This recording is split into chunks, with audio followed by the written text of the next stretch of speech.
Aujourd'hui, 21 janvier, a eu lieu une rencontre virtuelle entre des ministres des Affaires étrangères sur l'initiative de Madame Mélanie Joly, ministre canadien des Affaires étrangères, et concernant Haïti.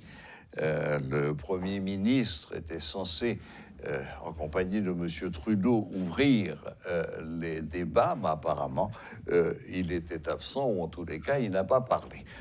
Alors, pour faire le point, pour résumer un peu ce qui s'est passé au long de cette journée, nous avons avec nous notre correspondant permanent au Canada, Jean Numa Goudou. Bonsoir Jean Numa et bienvenue sur Metro News.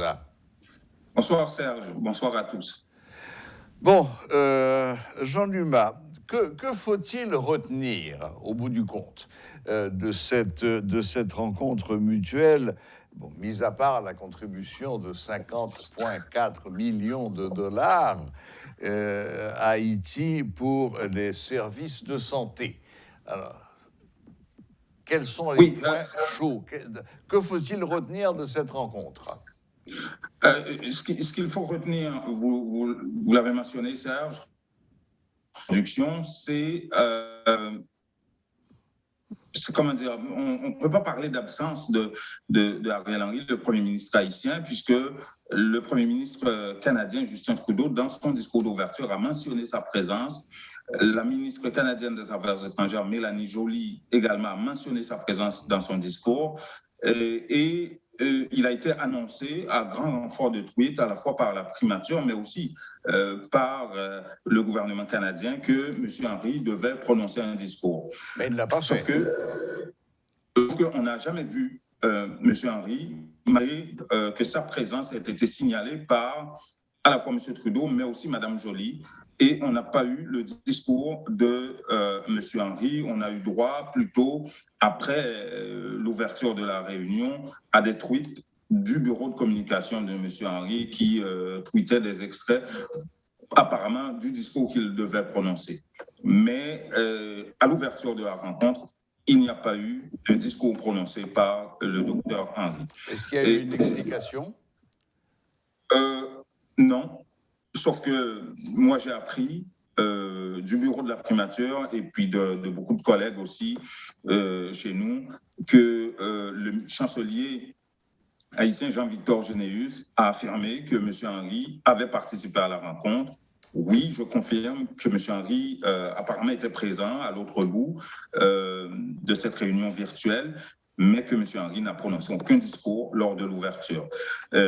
Bien que M. Généus affirme que M. Henry était là, mais on n'a aucune trace ni aucune preuve de sa présence ou de son discours lors de l'ouverture de cette rencontre-là. C'est quand même étrange, non? Oui, tout à fait, mais est-ce qu'il y a eu des problèmes techniques? On ne le sait pas.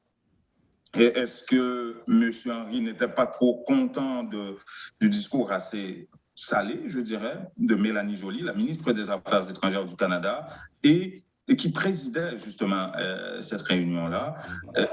Dois-je rappeler, Serge, ce qu'elle a dit, en essence, Mme Joly, c'est qu'elle a invité le Premier ministre haïtien à redoubler, je répète, Mme Joly, redoubler d'efforts pour ce qu'elle appelle un accord des accords, et d'aller voir les autres, et sans laisser, dit-elle, personne en plan, donc de côté, un accord inclusif. C'est ce qu'elle a demandé. Et justement, elle a évoqué le fait que M. Henry était là et que selon elle, M. Henry allait être d'accord avec elle qu'il y a une obligation de résultat et assez vite dans la recherche d'une solution inclusive à la crise. C'est surtout ça qu'il faut noter, c'est que le Canada encourage le plus vite possible un accord inclusif avec tout le monde et pour assurer la transition. Et par la suite, le Canada aussi conditionne sa contribution, ne serait-ce que financière ou technique, à l'organisation de ces élections, à ces résultats-là qui devraient intervenir assez vite en Haïti. Mais ça, c'est pas nouveau. la communauté internationale et le corps groupe, comme on les appelle, ont toujours poussé dans ce sens, vers des élections, avec des promesses d'aide, en mettant des conditions. Bon, certains parlent d'ingérence, d'autres parlent de remplacer un État défaillant et incompétent. Bon, Oui. les arguments sont valables des deux côtés. Donc finalement, à part cette aide apportée aux services de santé haïtiens, quand même 50 millions de dollars, un peu plus, il n'y a rien eu de spectaculaire. Ils se sont contentés de répéter ce qu'ils disent depuis des années.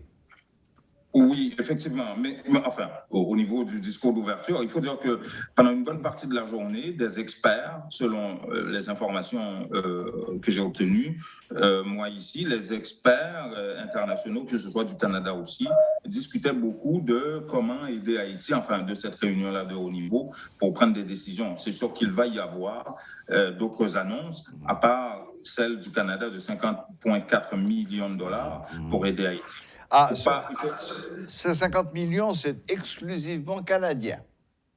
Oui, Ah, oui, tout à fait. C'est exclusivement canadien. Et justement, Mélanie Joly a appelé justement à un fonds d'aide international. D'accord. Pour appeler les autres pays, les États-Unis, la France, et tous ceux qui participent à la réunion à aider Haïti à trouver de l'argent afin de renforcer la police nationale. Pour assurer la sécurité et la sécurité serait une condition sine qua non aussi à l'organisation des prochaines élections pour un nouveau président en Haïti, selon le président de la Réunion. Je vois que pour les services de santé, il est question de 9 initiatives. Est-ce qu'elles ont été détaillées? Oui, les initiatives ont été détaillées, notamment environ 12 à 13 millions pour la police nationale. Il y a presque autant pour des projets liés aux femmes. Il y a à peu près 3 millions pour encourager la formation de policières au sein de la police nationale, surtout. Et les autres montants concernent justement des projets en ce qui a trait aux femmes. Le Canada est très sensible par rapport à la question du genre. Et c'est pour ça que le Canada veut investir 3 millions à la formation de policières, ce qui pourrait aider la police nationale à modifier et renforcer justement la sécurité en Haïti. Bon, eh bien, Jean Numa, il ne nous reste plus qu'à vous remercier de votre présence et de votre disponibilité. Vous avez quand même 2 devoirs encore à faire pour nous. Le premier, c'est d'essayer de savoir ce qui s'est vraiment passé avec Ariel Henry et pourquoi il ne s'est pas exprimé tel que ça avait été annoncé. Et puis ensuite, surveiller quelles seront les autres contributions à venir des autres membres des États présents aujourd'hui au Canada. Merci Jean Numa, bonne fin de journée et à très bientôt. Merci Serge. À vous. Voilà, c'était notre correspondant permanent au Canada, Jean-Numa Goudou, qui faisait le point sur la manière dont s'est déroulée cette rencontre mutuelle des ministres des Affaires étrangères. Le seul résultat concret à présent, c'est cette contribution de 50,4 millions de dollars, contribution du Canada pour des services de santé en Haïti.